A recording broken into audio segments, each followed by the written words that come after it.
So I've been on the hunt for good plant-based cheese for a while. I've done a lot of different testing, I've made a few different recipes. Now, out of all of that testing and all of those recipes, one of the best vegan cheeses that I found, in my opinion, was the Violife Sharp Cheddar cheese. Now, the ingredients of the Violife Sharp Cheddar cheese are pretty familiar ingredients. They are filtered water, coconut oil, food starch modified, which they're using a potato starch and corn starch together. Food starch modified isn't genetically modified, it just means that the starches were changed to either be stretchier or more binding, or they're able to firm up better. Not anything crazy going on with those. And they have a mature cheddar flavor that comes from vegan sources, and they also use an olive extract, beta carotene, and they add B12. Now, the one thing that I want to focus on is the mature cheddar flavor. How do they get that? What exactly is mature cheddar flavor? I think I have a few ideas. Now, one of the things that makes sharp cheddar sharp is the sour taste, and that comes from lactic acid.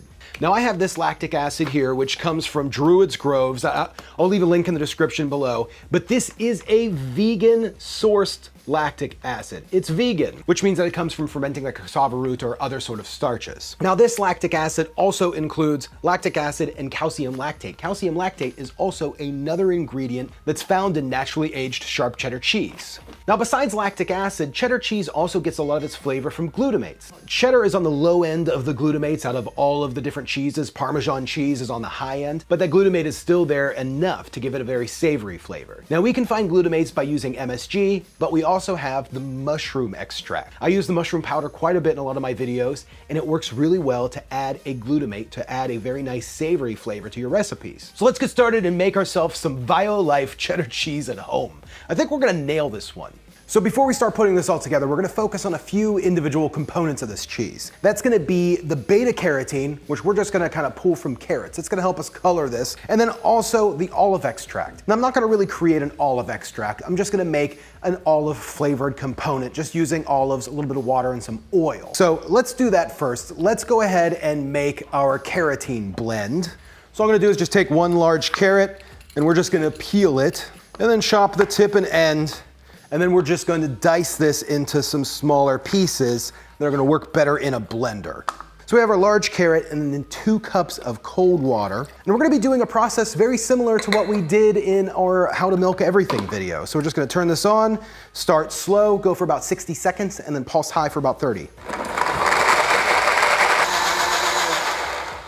I believe at this point we now have a pretty nice carrot juice. So now, just like we did in our Milking Everything video, I have my cheesecloth or nut milk bag, cotton bag, whatever you're gonna be using. And then we're just gonna pour this through and strain it just a little bit at a time, because I don't want all of that carrot fiber. Now, the next component I wanna take a look at is our olive extract. And we're just gonna use a few olives, not much. I don't wanna use all of my olives. But we're gonna do a similar process, probably 10 olives. Now, I'm gonna do about a tablespoon of olive oil in this mixture, along with about a cup of water. But we're gonna pulverize this, same thing.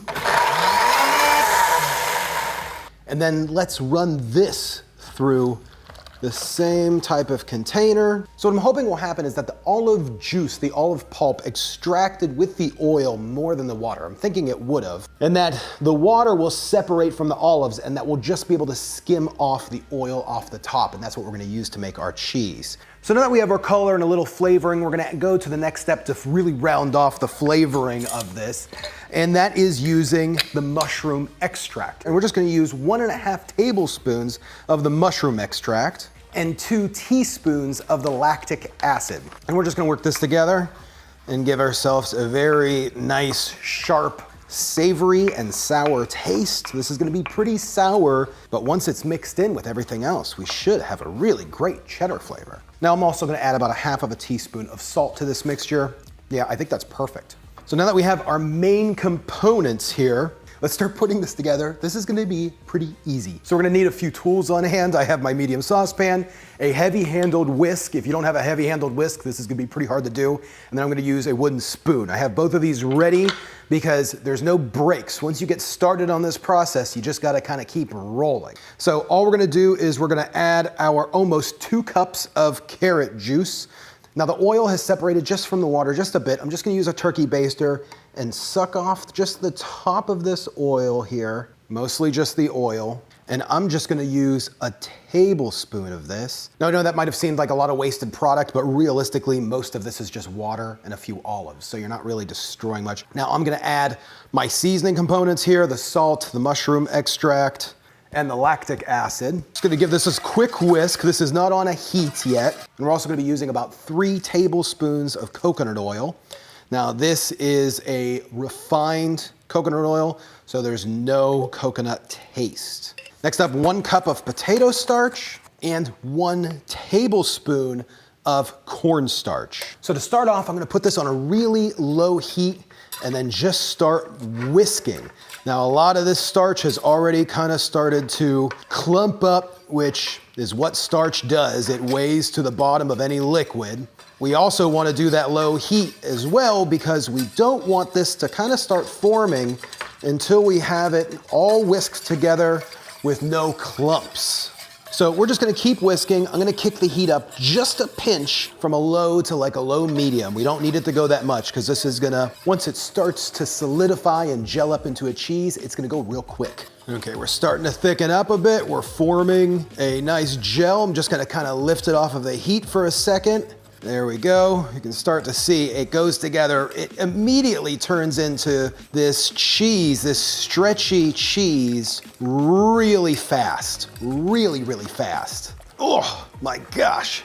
And it gets tough. It starts to get real tough. So I'm gonna take this off the heat and we're just gonna kind of whisk it. Just keep whisking it. Ooh, that's hot, that's hot, that's hot. Wow, cheese. I mean, this is impressive. So I still want to keep mixing this. I'm gonna switch from the whisk because now it's gone past the point of the whisk here.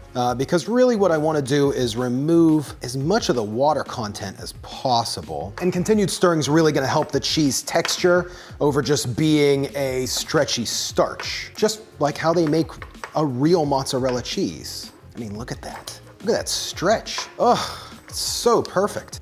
So at this point, I believe it's in a good place. I'm gonna transfer it to a container to allow it to firm up. Now we're not gonna cover this. I'm just going to salt the top of it, which is just gonna kinda help draw out some of that moisture. We're not gonna use this top slice. I'm just gonna throw a piece of cheesecloth over the top of it to kind of stop any sort of dust or anything from getting inside. And then we're just gonna let it sit aside for just a few hours out, and then we're gonna throw it in the fridge overnight. Should come back tomorrow. Hopefully it's firmed up by tomorrow. It should be pretty good. I mean, look at this. Look at it. Been in the refrigerator overnight. It's still kind of soft. It's still a little softer than what I want, but it's gonna be sliceable, but it's not shreddable. And that's just because we don't have that same modified starch that Violife is using. We're gonna cook a Beyond Burger and throw it on the Beyond Burger and see if we got an ooey gooey cheesy Violife cheddar Beyond Burger. Now you can put a little bit of like starch on here to kind of help firm this up and make them a little less sticky, but we're just gonna slice them up and throw them right on our burger. Now the one thing that's very different between this slice and most vegan cheese slices is this cheese is really good cold. Just a really great cheddar on a lot of stuff. That's really good. I mean, I just have to say, look at the way that that melted.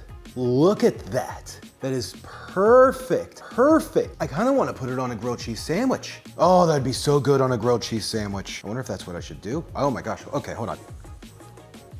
You've got to be kidding me. Well, that's it. I don't know what anybody else is doing because that's how you make a really good cheddar cheese. Dang, I mean, it's on the bread. I think we got pretty dang close. The texture is just slightly different because we don't have those modified starches that these companies have access to. But besides that, I think we nailed it. That's it, that's the cheese. We're starting to get closer to perfecting vegan cheeses.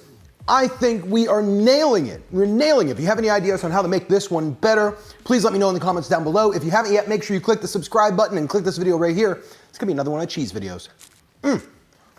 Boom.